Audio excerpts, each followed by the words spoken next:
go all the way, make it to a distance. Didn't quite have that kind of performance, but we did see, really great stuff from Grows and Firehunter. Big credit to them, holding that height, not necessarily the team that you would have thought would come out and dominate height in game one. But if they can continue to do that, then hey, we'll be talking about them all season. And let's see if they can do it again. We have the battle bus ready. The players are ready to drop.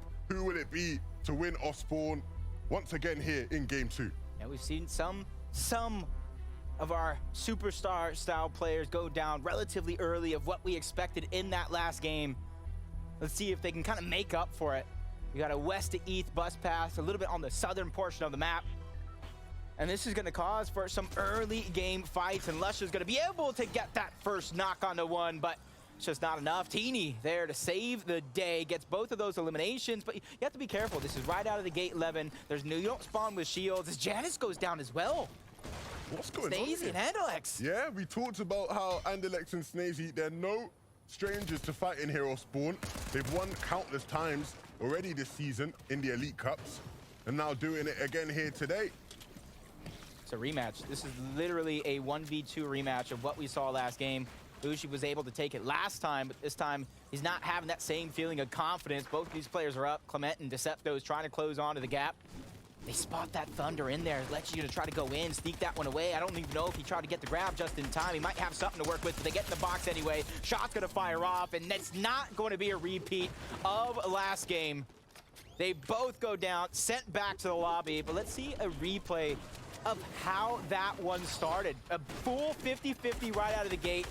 Great usage of the slide to just whiz past him and steal away the loot. That is big. That's exactly what you want to see from teams, right? If you do go down or spawn, when you come back the next game, can you make up for it? Can you be locked and loaded, ready to go? That's exactly what we've seen from the two French players there. Clement hitting some big shots. Brilliant start to this game, and a chance now for them to actually show us what they can do now that they've not gone down in the first couple minutes. Not just yet. Tripper and Scram, though, trying to make up for lost time. A couple of resources to work with, but not much if this ends up in a prolonged fight. So they want to end it quick. They want to end it easy. Marco and Tricked on the other side of that one. Not building, trying to hide their position.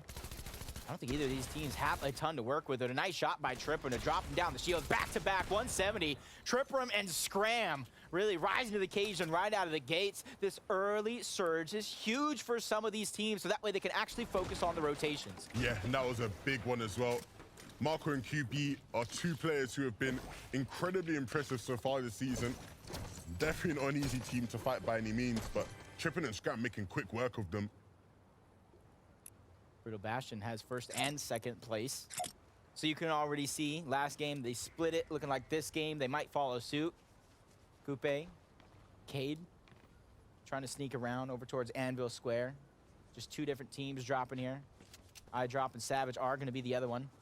And you can kind of see they're just sneaking around. They're separated as well, so you got to be very, very careful when you finally give up your position to take the shots. Yeah, and we saw in the last game, this fight was just dragged out for so long, right? All of the players sort of bouncing around, doing their thing, and nobody really, just getting in, right? Going all the way.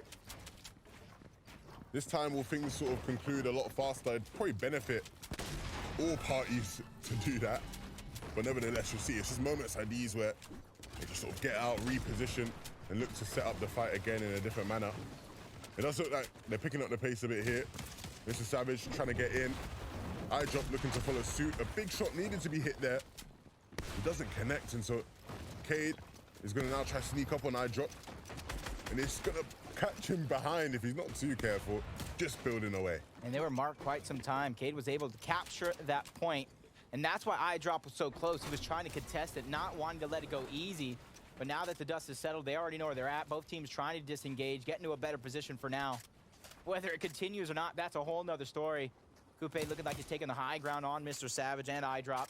Cade trying to refarm. This is going to be a prolonged fight, like you said, from one game to the next. Neither one of these teams wanting to give it up easy. And I like it. It just goes to show that they're using every single thing that they've practiced up until this point to keep themselves alive. My favorite player in this lobby, the player who I think is the best Fortnite player on earth, Tundra V, playing this season with Queasy. He's been playing with Queasy almost half a year now. It's been quite a while they've been together. And what an amazing amount they've been able to achieve together. And I'm sure they'll feel like they can do plenty more. And last game, their attempts at high ground didn't go as planned. But nevertheless, we will see them be a constant force in end games throughout today.